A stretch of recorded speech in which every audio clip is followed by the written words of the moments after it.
Hello, everyone.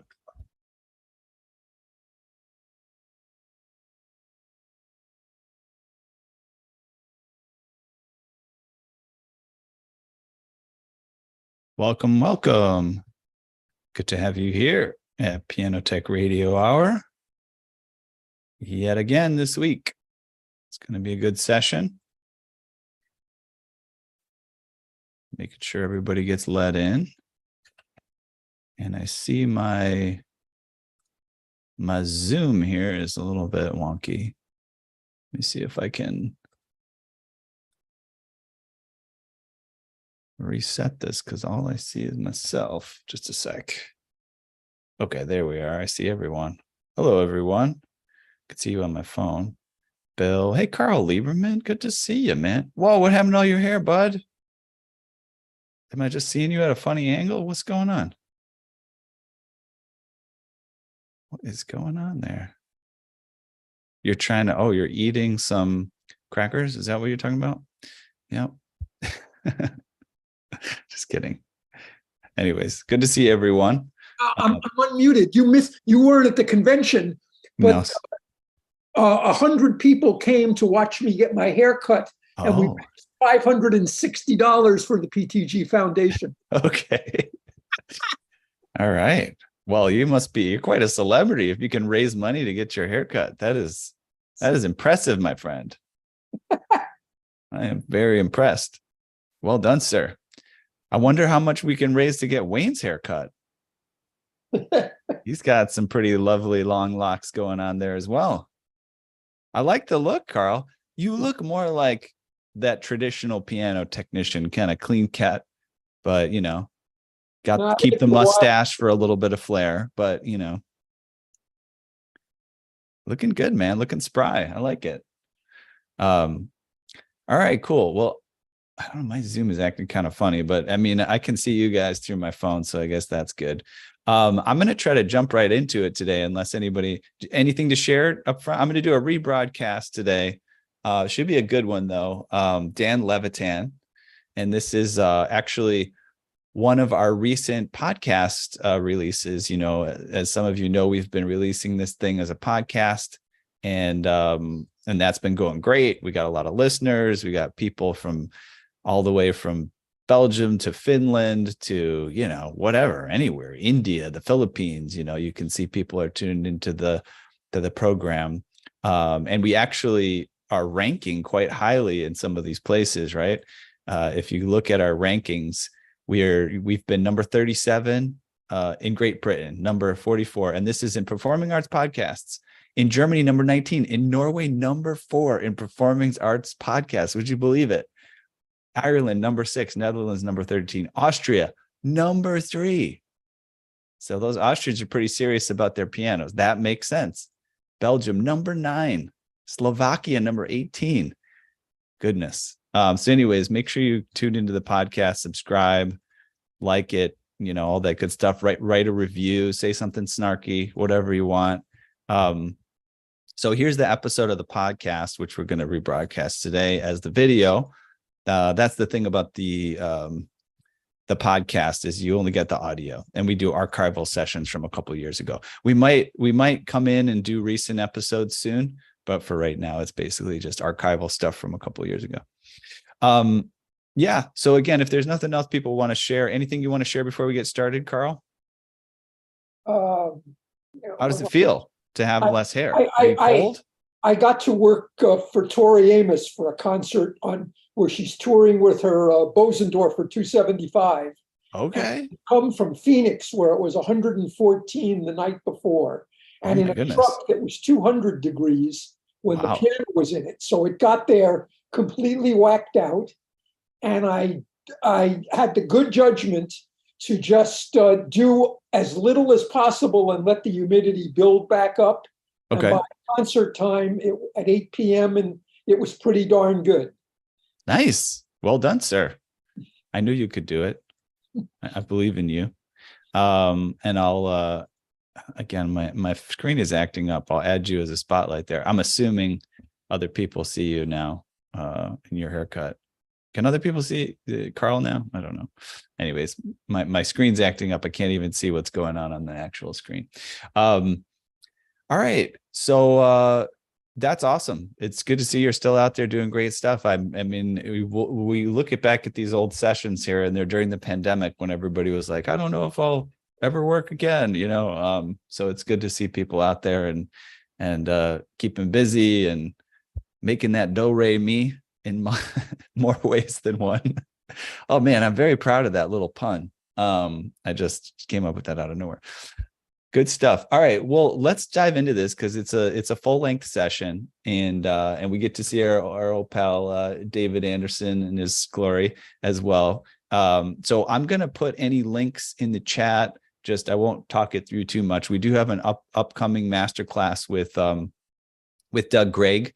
And he's going to talk about cross trade tools, where he's worked on motorcycles and cars and antique furniture and all this stuff. And he's a veterinarian, he's a doctor of veterinary medicine, all this stuff. So he has all these different tools that he brings in from other places. And he says, hey, I could use this to do piano stuff.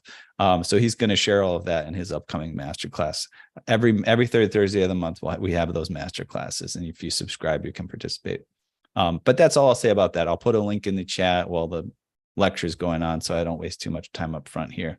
So give me a minute, I'll share and we'll get rolling and we'll have some fun, and we can always do some chit chat in the chat box there while things are rolling if we want to. All right, let's see here. So screen, which one is that? Okay, yep, that's the one I want to share. Get the sound going, optimize for video. And that's going to get rolling right now. We'll do a full screen on that. Make sure the volume's pretty tight, and we'll hit play. Enjoy, everyone. I'll be here in the background. If you need anything, just say so, and we'll see you on the other side of this. I'll talk to you again in a minute. Let me mute myself. Where is that thing?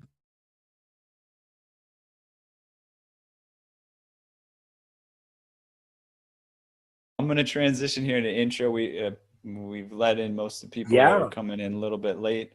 Right. So welcome, everyone. Welcome over on Facebook and YouTube to Piano Tech Radio Hour.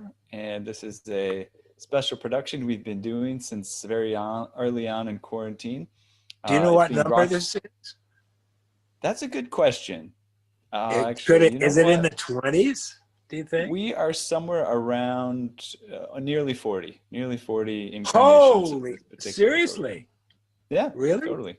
Yeah. Wow. Yeah, that's very exciting. Wow, that's just awesome. Keep at it, you know. We're here every week, and week by week we add episodes. So, like anything, it gets better with each repetition. Or it ebbs and flows, but on an upward trend, put it that way. I figure it must have been at least that many. Because I mean, you're finally getting down here at the bottom of the barrel here with me. So. Oh, exactly. That's right. Listen to that guy. Jeez. So all right, go ahead with the actually, I think it's the opposite, Dan. I think we're getting to the point where we've been around so long that everybody that was kind of we got a buzz. We couldn't get him. We couldn't grab him. Just say, I got to do it now. It's not, even if I'm busy or whatever. Yeah, right. It's a must. Or a mandatory. Because Dan Levitan is one of those shamanic nodes of the Piano Tech community, you know. It must be cool now because Levitan's going to come on. Let Levitan bring the levitation. All right, yep. Let me do the intro here. We're being brought to you by Piano Technicians Masterclasses, an online educational resource that offers you cutting-edge instruction from piano industry masters like Dan Levitan. Without leaving your home, you can find out more at pianotechniciansmasterclass.com.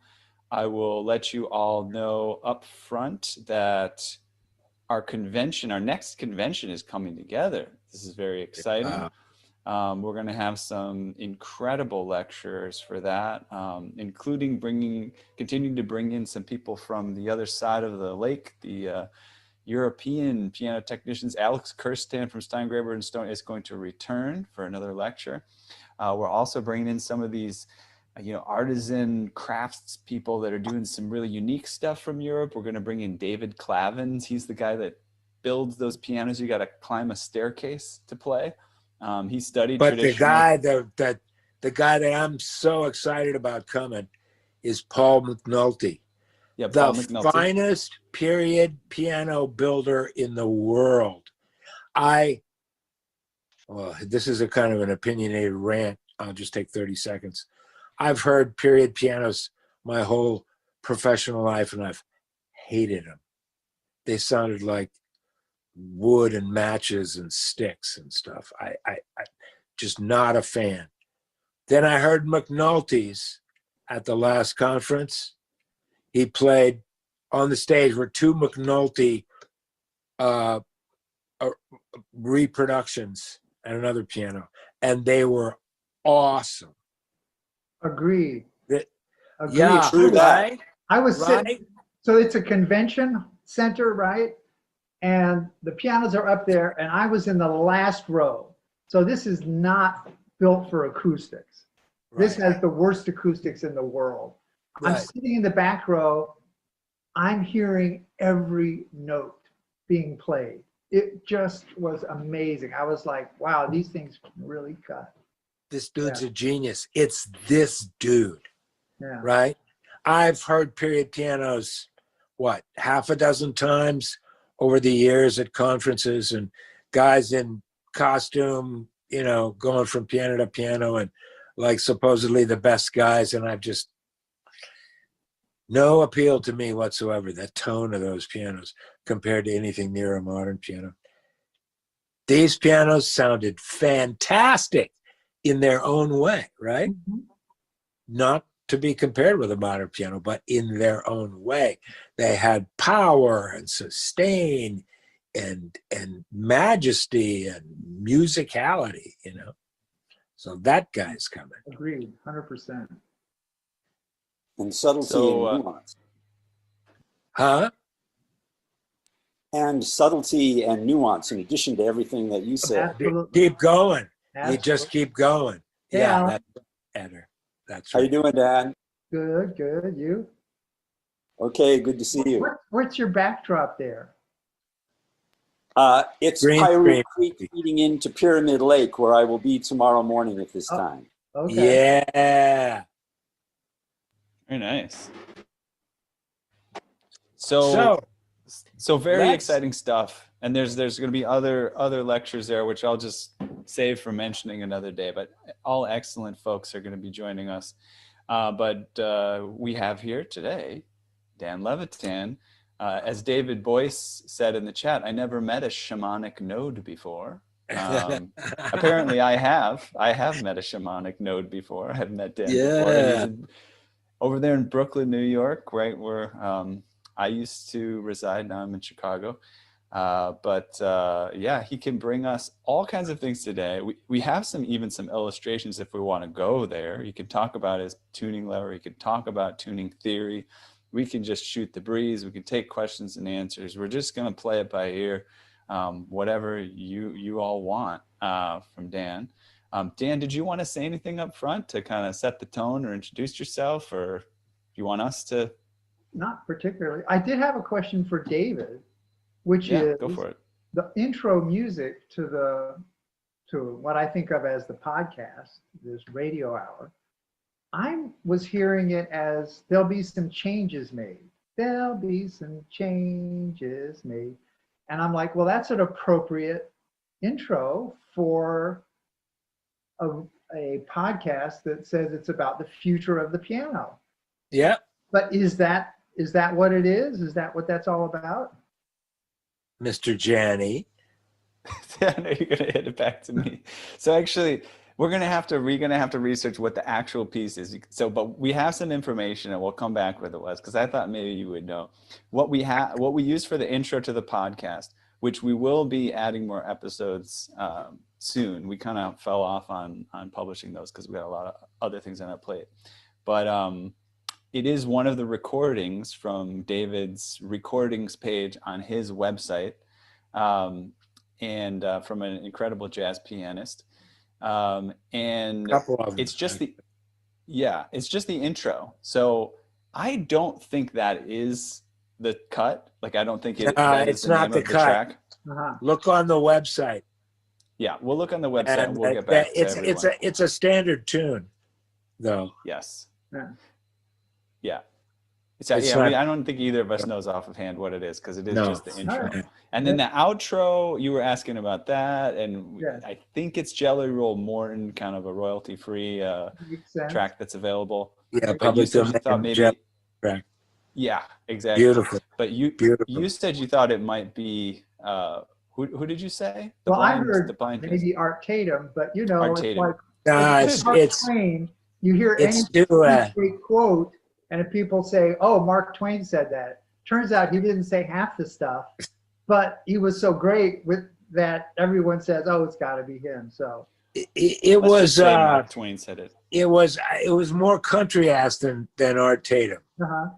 That's why it was Jelly Roll Morton, because Got it was more in the blues than in the jazz. Got You it. know what I mean? Yeah. But Fleet Fingers. Oh, So Dan, I'll start off with a question to dive into talking to you. Tell us, if we may not look at them, but just give us a little bit more info on those graphics that I do have loaded up, just in case we want to go there. What did you bring along? You know, why did you think they might be fun to talk about? Well, so one of my contributions to the field, I think, is a book I wrote about piano tuning and about the piano tuner's ear and the piano tuner's hand. And the section in the ear that I was particularly proud of was the kind of laying out of this concept of interval inharmonicity, which is something that I cooked up myself. And I think it explains a lot about what we do as piano tuners. And the other was a kind of way of looking at the physics of what happens when we turn tuning pins with a tool, with a tuning hammer. And I thought that was kind of a contribution to the field. So I thought if anyone was going to ask me about that, it'd be nice to have some illustrations on hand. But we certainly don't need to go that route. But that's why I sent them to you. Because I was trying to think, Okay. well, what are these guys going to ask me? What is David going to want to talk about? Is he just going to want to know what my daily life is like in Brooklyn as I run around tuning pianos? no. I want to introduce you and then have you talk just in a laser fashion about your life, how you grew up, how you got into piano technology, and what it looks like now, today. Just laser, you know. Okay. But first I want to say that I first started having a relationship with you, 15 years ago or 20 years ago, something like that. Something like that. At conventions, that's where it all At happens. conventions, big fan of your book. Thought your invention was weird. I You're tried right. it a couple times and it's like, but people that I love and I love their tuning and I love them, love it. So, hey, for them, it's fabulous, you know? It's the transitive property of love. It's Clearly. the transitive property of love, exactly. So I have felt your energy in our community for all that time, as I never called it a shamanic node, but there's something that's very powerful about the way your way of being in this craft and in this community. And I wanted to acknowledge that and sing your praises for that, because I think it's really important.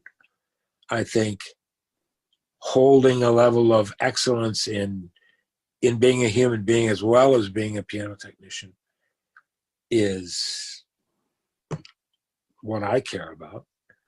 And that's the heart of excellence also, is love, you know?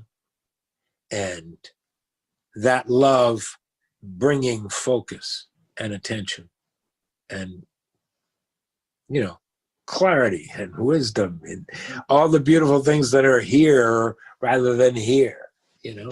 And I've admired you about that for a long time. So, ladies and gentlemen, also a fabulous piano tuner. And he sees himself much more as a Vokes person, you know, a man of the people and a man of, you know, humble to fabulous pianos. And I respect that too, a ton. So just we have a lot of questions. I know. Yep. So let him do his laser up till now, and then you can start asking him those questions. Okay. Rock and roll. Well, laser might be hard, but you'll do your best. Yeah. So I was in college studying music. Took a year off to go to North Bennett Street. This was back in '74, and just had a fabulous year. And once I went back to college, graduated, and was tuning pianos, and every time I tuned a piano, I got paid for it. So I kind of kept doing it, and that became my career. And I found a home for myself in this industry, but I kind of feel like a little different from many of the people that I really admire the most in this field. People like you, David, people like many of the people you've had on podcast who are really kind of born craftsmen. I was listening to Dale Irwin's conversation, and he said something that meant a lot to me. He said, I can teach you a lot about what I'm doing and a lot about, you know, my techniques and my tools and my approach, but I can't teach you how to care. That's right. And I was thinking, well, yeah, not only that, but everybody cares about something, but you can't teach somebody what to care about. And I feel like my place in this craft is, in this world where I found a home, is a little bit different from people like that, because they are true craftsmen. What they care about is, and I've seen it over and over, they get to that level because they cannot let a piano go until it is doing absolutely to the maximum that they can get it to do what they want it to do, till they've rebuilt it so that it's just a dream, till they've tuned it so it sings like crazy.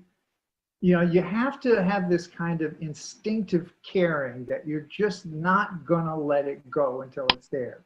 That's right. One of my colleagues here in New York, Dan Mansolino, one of the finest technicians I ever knew, he could pull an action in and out of a piano hundreds of times, and it didn't bother him. He was not going to stop doing it until it got to that point. And frankly, I'm not that person. I don't care about the actual physical object of the piano, the actual sound of the piano enough to do that. I'm not impelled that way. And so I knew pretty early on that I wasn't ever going to go that route. I never was attracted by or got into the concert recording world. It wasn't me. And it's interesting, when I first moved to New York, I got a job at a Ostrovsky Piano Company. And I thought at that point, you know, they had a shop, and it was one of the premier rebuilding places in the city. Really? And I kept wanting to move myself into the shop, and they kept saying, yeah, go tune pianos on the floor. And hey, we just sold a piano. You go out and tune it. They kept like pushing me out into the field. Wow. And I was like, Did you know how to tune spend more it? time in the shop. And somehow they knew this guy is not for that. And they kept sending me out into the field. And it turns out that what I really care about in this field is the ideas. This is what I will never let something go. I will come back to it over and over and over again until it's the way I want it. But it's not a physical thing. It's not a piano. It's an idea. When I was at North Bennett Street, we were tuning, we had this miserable Melody Grand up on the top floor. And that's where you went if you were bad. It's like you go up and tune the Melody Grand. The tension piano, right? Over and over again. Yeah. And of course, it didn't behave like we were told pianos were supposed to behave. You tune it and it didn't sound like it. And one day Bill said, and his associate at that time was David Betts. He said, well, Dave or I, if we wanted to, and we spent enough time on it, we could probably get a decent temperament on this thing. But what would be the point, right? It's a little spin it, right? So you just do the best you can. And that just bugged me. It's like, there should be a way to understand what's going on in there and master it so you could actually tune a decent temperament on there, at least know what you were going to get. And I just... Or at least tune the best you can do, you know, the best that you can hear to do, you know, with your... So I wouldn't let that go. And eventually, that's what led me to come up with this idea of, you know, what is inharmonicity? What is string inharmonicity? What is interval inharmonicity? How does it affect the beat rates of intervals on pianos? And I couldn't let that go. The same thing with the physics of tuning hammers. You know, I'd hear all kinds of stuff about, oh, the head's got to be short, it's got to be close to the plate, or it's got to be a nice flat angle or a steep angle. It's like, what is this all about? And it's another thing that I just couldn't let go until I had something that I was happy with. So I feel like I care a lot about aspects of this craft, but they tend to be more sort of the ideas and concepts than the physical. I understand, but those are that I tune a lot for, you know, high level players. I've done my share of recording work, concert work, but it's not something that I'm drawn to and that I get a huge amount of satisfaction from. What I get satisfaction from is being sort of the country doctor, the guy that will go into any situation. If there's a 5-year-old kid who's going to be taking lessons on this Jansen console, what can I do that's going to make this piano be the best it can be? And I love that kind of challenge. I will go into that. I care about that, and I'll go back to that over and over. So, again. And Dan, you can take the high-end pianos. David, you can tune them. Dale, you can rebuild them. God bless you. I'm glad you're there. You're the ones that are defining really what is the level of our craft. But I feel like there's a place in this world for people like me too. And I feel like I found that place in the world.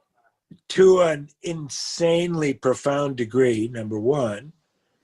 Number two, you have your love drives you no matter how it manifests. That's the beauty of the craft. You can have whatever practice you want. Right. You and I think literally can. Don't say, well, I want to be like that guy unless you love what he loves.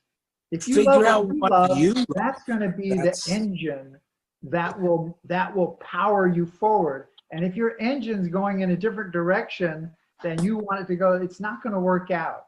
Find out where it's going. Says every successful person who's ever been successful at anything. They're saying exactly what we're saying right now. That's why love is the answer to excellence. It really is. Yeah. If you don't love it, then you're not going to pay attention to it. If you're not going to pay attention to it, nothing is going to happen. Right. On the other So, hand, you can't make yourself love it, and you can't make yourself pay attention.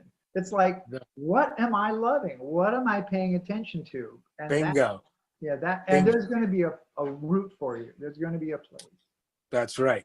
So, Ethan, we got a ton. Yeah, I've seen a ton do of it. questions come in. Yeah, let's do it. Yeah. I'm not looking at the chat at all, so Don't have You, to. Don't worry no about it. problem. You don't have to. Ethan's going to look at it for you and read the questions, and all you got to do is move your lips, baby. Okay. And expel air through your vocal. Yeah. You got to breathe. David, let's see. No, Carl Lieberman said, Dan, talk about your concept of the wisdom of the hand. Yeah. wow, I didn't know I had that concept. Carl, tell me what my concept is. Come on. Hey, Carl. Dude.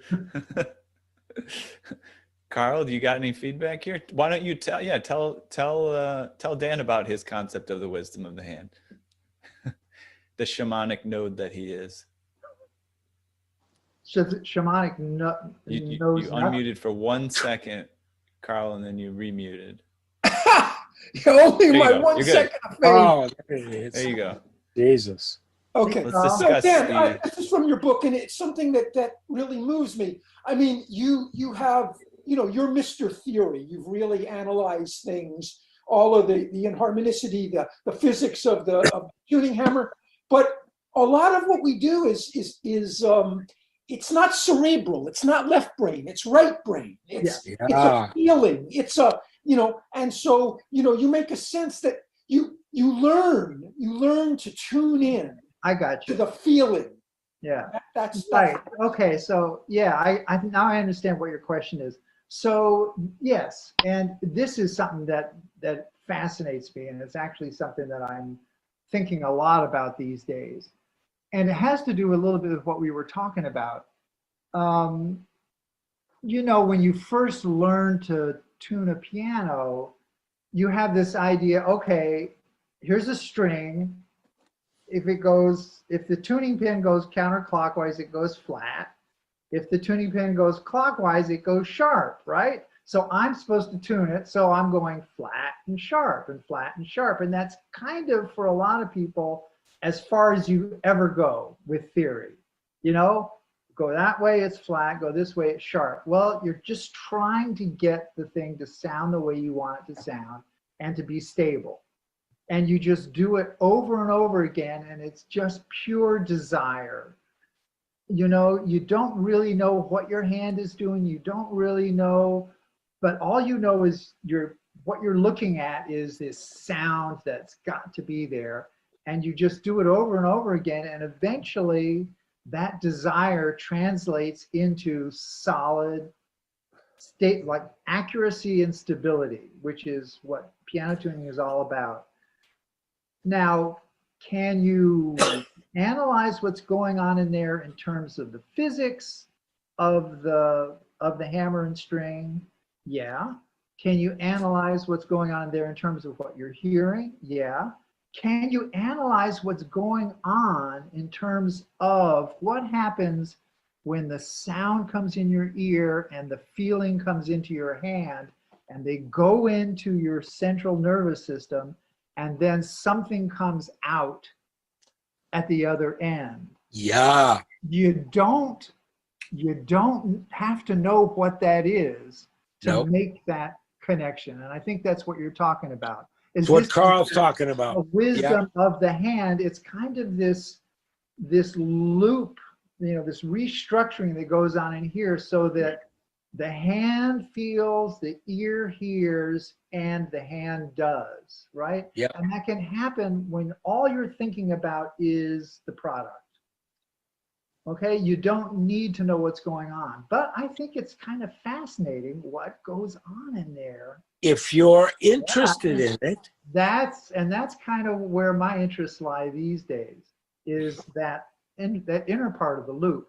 But I think that's what you're talking about, and that's what a baseball pitcher, let's say, or you know, or a musician, like, so you have the people who are incredible musicians who often aren't terrible teachers of music, because for them it's pure desire. I want this sound. I'm a piano player. I want to create this tone. I have this music, and it comes out. It's like, well, gee, the student wants to know, what did you do? You know, you've got the analytical ones who are like, okay, imagine that you're holding an apple. You know, they have like lots of ways to kind of get into that.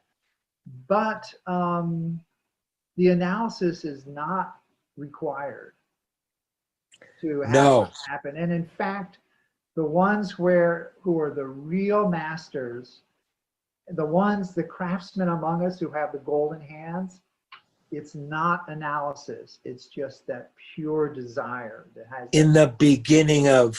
Right. But the people like me who stand back and look at it and say, what the heck is going on? That becomes a subject of fascination and a contribution we can make. You know, somebody who's a pitcher, a natural pitcher, he starts to lose his curveball. And some coach is going to say, oh, your foot is going back too far. Okay, so that's a help. But that's not what's going on in the pitcher's mind while he's thinking about that ball. All he's thinking about is, see that spot? That's where this ball is going. Boom, that's right. there it goes. Awesome. Ethan, next question. Okay. Sure. And the asker of this question said, you know, maybe we don't have to ask if we don't need to, but I think it is a good question, because I think a majority of people on this call are going to be from all places all over the world. I kind of know what it is like to be a piano tuner in Brooklyn, but a lot of people don't know. And so the question from David Skolnick, who may also know a little bit about it because he's not that far away, but he said, what is your life in Brooklyn like, the new center of culture? Carl's cackling in the background. Cackling because he came over to my place. He was wandering around Brooklyn with his wife and like rang our doorbell. So when did that happen? What was that? So Brooklyn is wait. When did that happen that he visited you in Brooklyn? Right? When? Oh, wow. That 2 years back. 3-4 years ago. Yeah. Just rang the doorbell. That's awesome. Brooklyn, I mean, I never thought I'd like living in a city. I got dragged here in 1978. 1978, kind of against my will, and didn't like it for a long time. Finally moved to Brooklyn in 1990, started to like it. Now I love it here. So, you know, but I have kind of became a city guy in sort of the same way I became a piano tuner, sort of just by surprise. But I love working in Brooklyn because I don't like driving, and it is a liability to drive in Brooklyn, in the part of Brooklyn that I work in. I do it mostly on bicycle, and most of my work is in Manhattan. We moved here from Manhattan, so I used to work in Manhattan, and it was all subway and bus and taxis and stuff like that, public transit. So I kind of sculpted my whole way of working and my toolkit to be fairly light. I have stuff in a backpack. It weighs 20, 25 pounds. And I just tote that around. And I love the challenges of it. I love the clientele. I love the whole thing. But yeah, it's definitely a different experience. When I go to conventions and I talk to my colleagues, Isaac Sadegurski, you know, who's got his van, that's got everything in it. It's like, that's so different from the way I work. But radically different. I've come to terms with it, and I wouldn't change it for the world. I mean, there you go. I'm going to have to relocate to some other place where I had to drive. I'd say, well, I'll do something else, you know. Because if I thank you, brother. Yeah, if I can't work this way, I really don't want to work. Thanks. That's a fascinating insight into you. Thank you. Next question, Mr. Janney. All right, let's see here. Joshua Martell asks, how is tuning evolving? what new directions are you excited Mm. about? Interesting. Interesting. How is tuning evolving? Well, I If don't know any? that I can address that well, but clearly, and what's obvious to everybody, is the rise of the electronic tuning device. And I have to say that I am a big fan of the ETD. It's a huge part of my daily practice. I don't think I would be leaving pianos for my clients in as good a tune. I wouldn't be providing the same high level of service that I'm providing without the ETD. At the same time, I don't think I would providing that unless I were able to tune at a high level orally. So I Yeah. tune all with a tuning fork and my ear, and as Isaac Satigersky says, what's between the ears, for 25 years. And I resisted a long time before I started integrating the ETD into my practice. And I think that And that's the key word. That's the can't- operative word, is integrating. Yeah. You know, But you're I a hybrid tuner. don't think you're ever going to really, no, you're tuning for people's ears. The ETD is a tool, right? So how is tuning evolving? I think what we're going to wind up doing is keeping the primacy of the ear in terms of tuning and seeing the different ways that ETDs can be integrated into a tuning practice. So that's going to be interesting to see. I mean, I know how I do it. I know what my approach is. It works for me. I did a little thing at a convention a few years back where I had some really fine oral tuners who do use ETDs all the time. And we talked about, well, how do you use it? And everybody had a different way of doing it. That's right. They all loved the ETD. They felt like it was a step forward. I never want to go back to being completely with my ear, but they were all using them in different ways. And it'll be interesting to see in the future how that finally comes together. But it has to. And the ear always is going to be, Yeah. more and more. I think we're starting to realize as a community the importance of touch.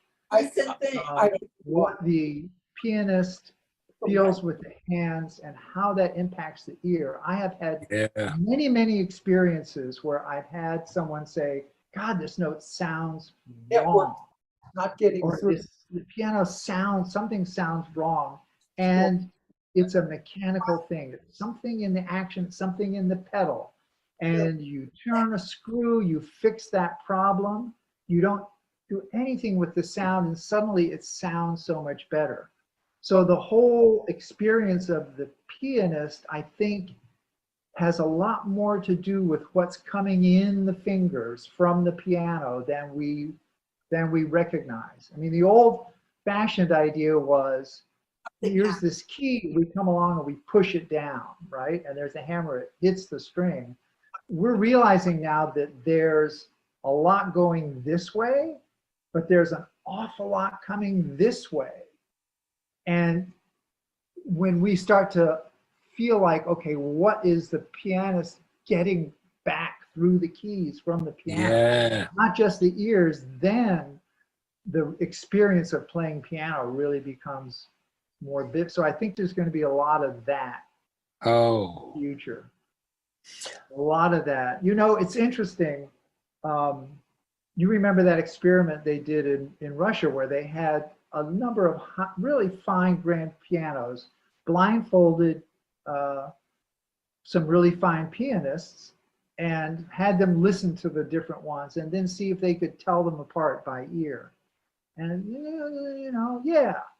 could not.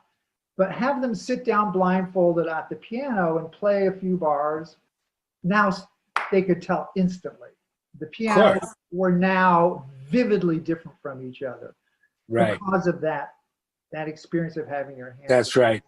And I think this is going to be really key too when we're talking about Okay, so we're going in the direction of more of going away from wood into materials like carbon fiber, man-made materials that are more homogeneous.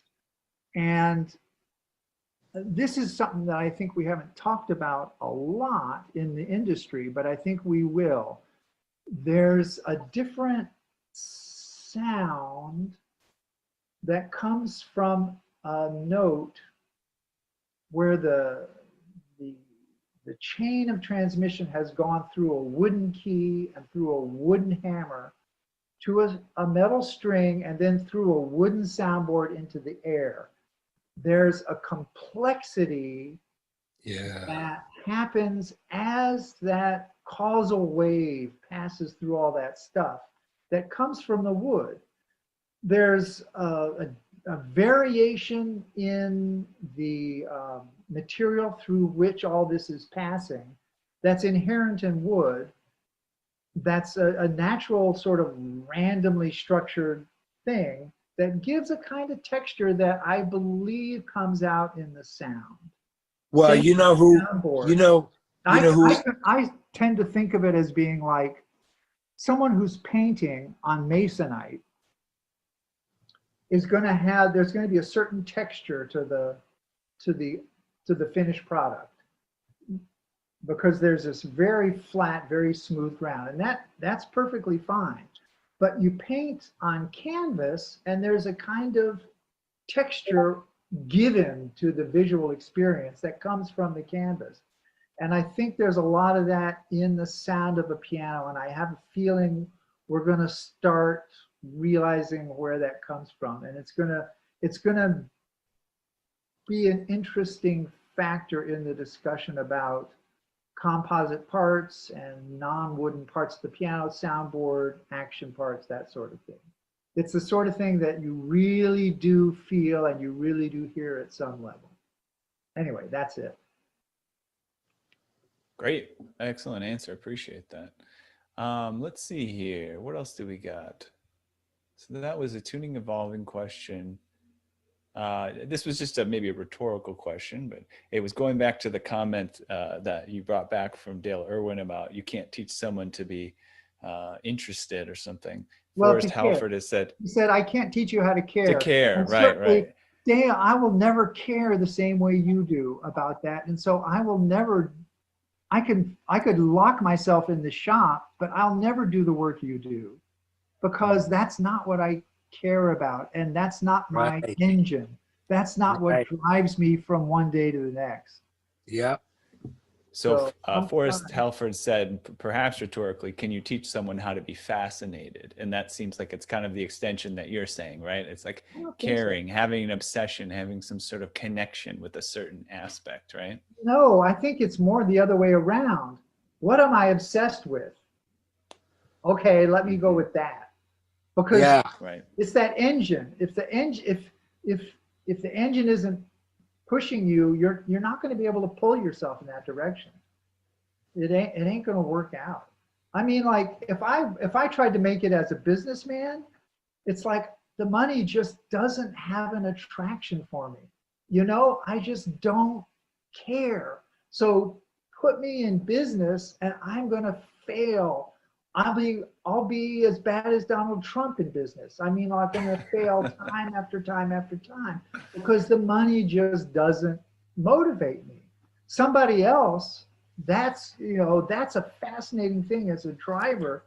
Great, go with that. We need people. We need Steinway out there, running a business, making pianos that we're all going to buy. We wouldn't have them, but everybody's got their place in this world, and you don't choose what it is that really grabs you, but you can choose how to hook yourself up to that engine in a way that's going to be to the benefit of the whole community. We need all of us. We need all of us. We really do, I think. The ones who have every approach. Well said. David Stillman made a comment here, which is worth maybe calling now. He said, I love the use of the term having a piano tech practice rather than a business. Yeah. Interesting. Yeah, well, I guess. I mean, I never thought of myself as a businessman. So I guess I am, right? I mean, You are. but you know, that's kind of like, that just sort of happens. That's the incredible depth and breadth of the demographics of piano technicians. I know some piano technicians that are just like killer business people. Oh yeah. You know, that just I love it. Oh, go love it, get it, do it, expand it, make it Because beautiful. that, you know, if I had more of that, I would be doing better service for my clients, I think, because I would see more opportunities. I'd Woulda, see, coulda, oh, shoulda, you woulda. know, you should buy a different piano. Let me help you find another piano. And they'd be, and like 10 years from now, they'd have this fabulous instrument. Whereas with me, I'm like, you know, we'll work with what you've got, and that'll be good. Yeah, And- I'm more and aggressive. not with that. giving them what I could give them if I were more sort of in a business head. It's what we call the Goyischer Kopf. That's what I've got. Well, yeah, we need to talk about that more offline too, because you know, But so far so good. there's another way for you to frame it. Let's just put it that way. Okay, fair enough. All right. Yeah, but suffice to say, it's okay also to want to shift. You know, some people will want to shift how they approach things. Maybe they spend a period of how they work where they're, you know, more focused on the practice and less on the finances. And then one day they say, I want to explore business, you know. Very true. We even have, I think it was Eric, he just made a comment actually. Eric Johnson. Yeah. You know, he went off to go study business and came back. Right. Yeah. I mean, it's like, we but need then them probably. all. Yeah. And you people change, right? That's a wonderful thing about the piano game. Exactly right. Is that if you change, there's going to be a direction for you. That's right. That's exactly right. And this is what I stand for in every class I've ever taught and in every mentor relationship I've ever been in. What the things that you're saying. I'm just sitting here like davening almost when you're speaking, because, you know, this is what makes what Willis Snyder used to say, this is what makes the high end, not 9-foot pianos, this path of excellence. And you're on your own path of excellence that makes you excited, not anybody else. You. I'll buy that. I'll buy that listening to it. But it's one of those situations, it's like, I almost feel like if you're walking on a tightrope and you're doing fine, don't look down. You know, so I start thinking about, excellence. Suddenly I'm like, you know, it's just.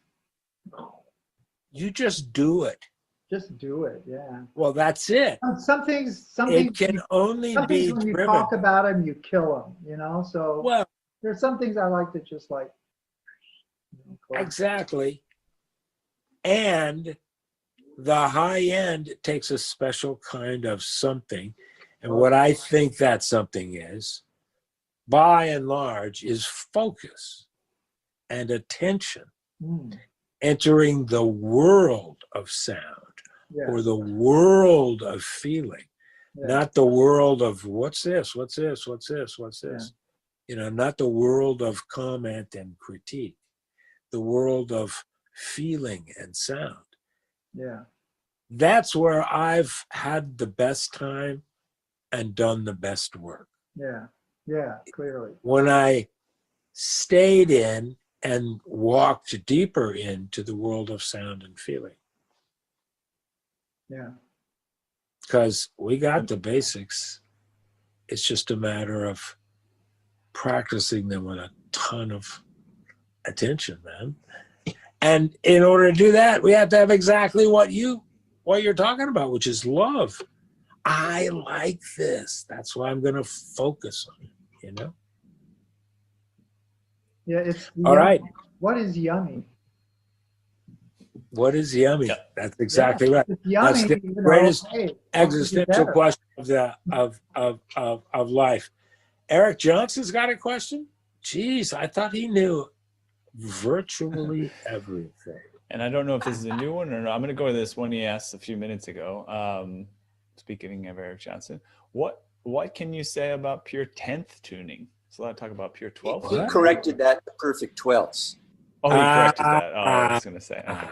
Tuned by perfect Yeah, what 12. can you say about perfect 12th tuning? Yeah, I can say perfect 12 at what level? At the 3-to-1 level? At the Says the 6-to-2 shamanic level? node. At the 9-to-3 level? I mean, what level is the 12? That's my question. I mean, because we all know well enough that we no longer say a pure octave. We know that because of inharmonicity, we have to, if we're talking about a pure octave at all, and why do we need to?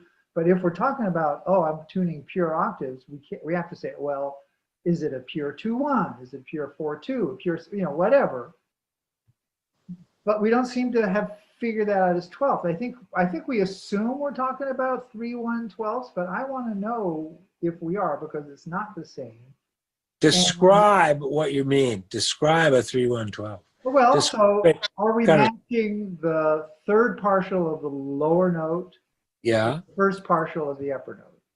If that's an exact match, then we have a pure 12 at the 3-1 level.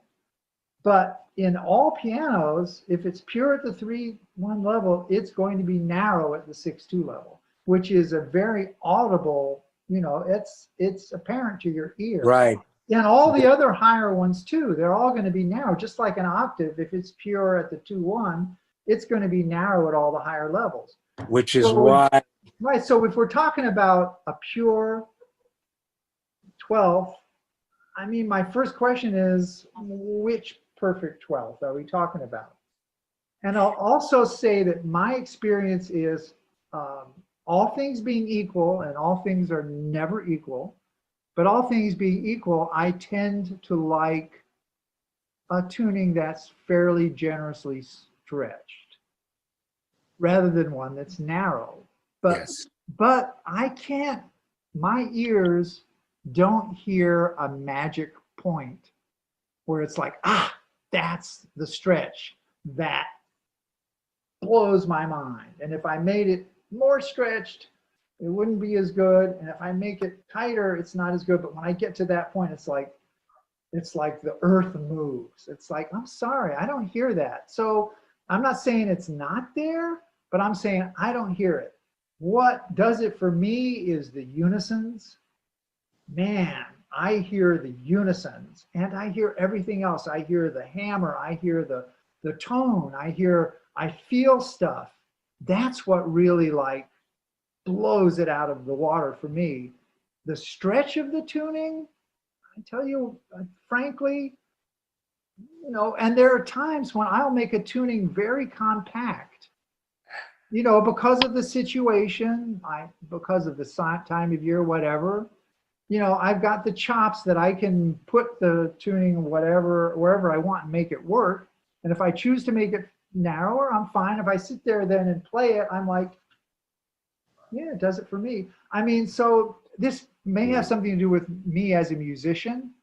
I was never the guy who liked to practice. Yeah, from day one when I was taking piano lessons, it was like, okay, I will practice, right? But I'd be playing along, I'd stop and say, ooh, so what is that? Look, there, what's that chord? And look at this line, And eventually my piano teacher was like, tell you what, why don't we start studying counterpoint? And it was like, now this was great. It was like, finally I was looking at the structure of what was on the page. And I didn't have to, I've done my practicing, I can get around on the piano, but I was never that guy, right? So, so when I sit at a piano and I'm playing it, if it gives me the concept of the piece, then I'm fine. So I'm not the judge of the magic stretch of tuning. We are almost, but I don't hear it. I'm going to be honest with myself and with you. I'm hearing unisons, I'm hearing tone, the stretch, fine, yeah, all things being equal, let's make it kind of on the wide side. Well, in the best possible situation, in my good tunings, in the master tuning of the Rayburn Cyber Tuner, you don't hear any stretch. You just hear awesome octaves, and Yeah. I mean, because that's what a pure 12 tuning is. When I play a 12th and it sounds pure to my multi-$100 trillion unit here, my body, then I'll trust it and keep going. So, Yeah, and that's I'm- fine. I'm- I just know that that's a world of experience that I don't have access to. wow. That's not me. And So I'm gonna go right out there and say it, because I've heard my whole life in the piano tuning community this idea of the tuning on a piano that's gonna make that piano just be something. And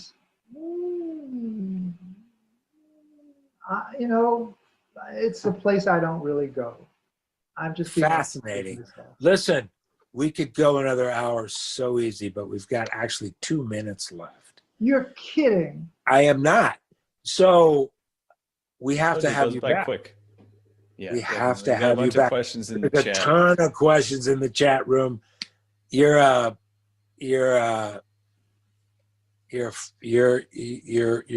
shamanic node. We've already You're a established. shamanic node. and people pay attention to you, so they want.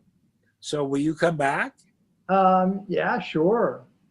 All right. Awesome. Ethan will But figure that that means I out get to in go. terms from a logistical point of view, right? Yeah. And we'll have you back soon, because everybody's going nuts in the chat room, dude. Oh, Yep, a really? lot of thanks. I've rarely seen it like this. Yes. Yeah, a lot Yes. of thanks. You demand. Great A lot of talking. I'll wait for the thanks. next A lot time of Dan you comes back. demand. Thank you, Daniel. Oh, Come God. back. Well, thank you guys. See, Fun. you're you're an East Coast shamanic Many node, thanks, dude. Dan. Thank you. Thanks for sharing. Excellent. Demonic no. I love this. Thank you very Yeah. much. Thank you. Dan, Thank you, love David. it, Tim. Thank you, Ethan. Thank You you. will be Yes, back. definitely. Fun. Ethan, Yeah, I'll sign us off here in a minute. Best I'll just